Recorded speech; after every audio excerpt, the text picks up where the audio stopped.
देखो, जो ये पशु छूटा पशु अन्ना जानवर जिनको कहते हैं, इनसे परेशान नहीं है कि हमने फसल बोई और 3 महीने बाद में उसे ये खा गए तो ख़त्म हो गया एक फसल। तो फसलों का नुकसान होता है और वो 100% नुकसान ये करते हैं। जिस खेत में जाते हैं उसको नुकसान करते हैं।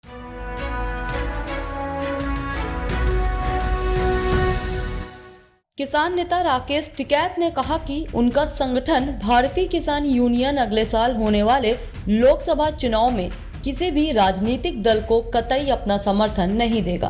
हालांकि उन्होंने मौजूदा सरकार पर निशाना साधते हुए ये संकेत जरूर दे दिया कि उनके संगठन से जुड़े किसान लोकसभा चुनाव में भारतीय जनता पार्टी के खिलाफ रहेंगे।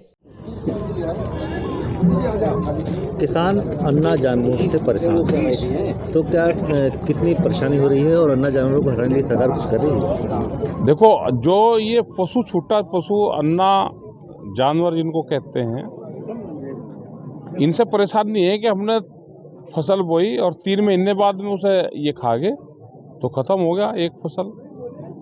तो फसलों का नुकसान होता है और वो 100% नुकसान ये करते हैं। जिस खेत में जाते हैं उसको नुकसान करते हैं।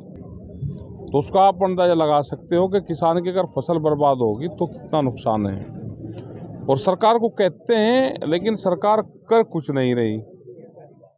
कागजों पे गौशालाएं बनाते हैं, सांडशालाएं बनाते हैं, और अगर इनको बंद भी करते हैं तो रात को फिर इनको छोड़ दें। ज़्यादा आई तो कुछ छोड़ दी, वे फिर खेतों में चले जाओ, उनका फिर पकड़ के जाओ, वे फिर छोड़ दें। तो यही पूरे प्रदेश और देश का हाल है। सरकार किसानों के हित में काम कर रही है? नहीं, किसानों के हित में काम करती तो ये आंदोलन करने की जरूरत ही नहीं पड़ती। सरकार किसानों की जमीन छीनने का काम कर रही कि इस जमीन से किसान नफरत करें, फसलों के दाम ना मिले, किसान अपनी जमीन बेचें, व्यापारी लोग जमीन खरीद रहे हैं, बड़े लोग जमीन खरीद रहे हैं, कंपनियां जमीन खरीद रही हैं, किसानों को फसलों के दाम नहीं मिलते, इसलिए हालात खराब है और सरकार कोई भी ध्यान किसानों पर नहीं दे रही। राहुल गांधी भारत जोड़ो यात्रा कर रहे हैं और हाँ। आप उनसे मिलने भी गए थे, हाँ। आपका सहयोग रहा है, तो क्या लग रहा है कि राहुल गांधी जितनी मेहनत कर रहे हैं तो कुछ सफलता मिलेगी?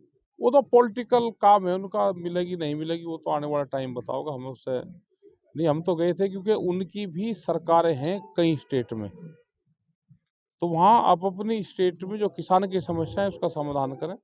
इस संबंध में उनसे बातचीत हुई है और उन्होंने आश्वासन दिया कि MSP पे भी हम अपने घोषणा पत्र में कुछ करेंगे, अपनी कमेटी में बातचीत करेंगे और उम्मीद लगती है कि इलेक्शन से पहले एक मीटिंग में किसान संगठनों के साथ में करेंगे।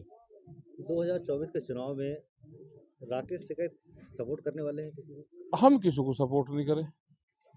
हम तो सरकारें अगर ठीक काम नहीं करेगी तो वो जनता के बीच में बताएंगे। क्या लग रहा है कि भारतीय जनता पार्टी दोबारा भी ये बेईमान नहीं करेंगे, उससे सतर्क रहने की जरूरत है इन्हें विपक्ष वालों को। हमारा तो आंदोलन का मूवमेंट का अपनी बात रखने का काम है। कल जैसे बिहार जा रहे हैं तो बिहार में तो बीजेपी की सरकार है नहीं, लेकिन वहाँ पे अगर लाठीचार्ज हुआ है तो हम उन किसानों के बीच में कल जाएंगे, वहाँ के मुख्यमंत्री से बात करेंगे और टाइम लेके जो वहाँ के किसानों की समस्या है उसका समाधान करवाने की कोशिश करेंगे। क्या आह्वान करेंगे 2024 के? अभी आने दो, क्या आह्वान रहेगा, संयुक्त मोर्चा तय करेगा इस चीज़ का।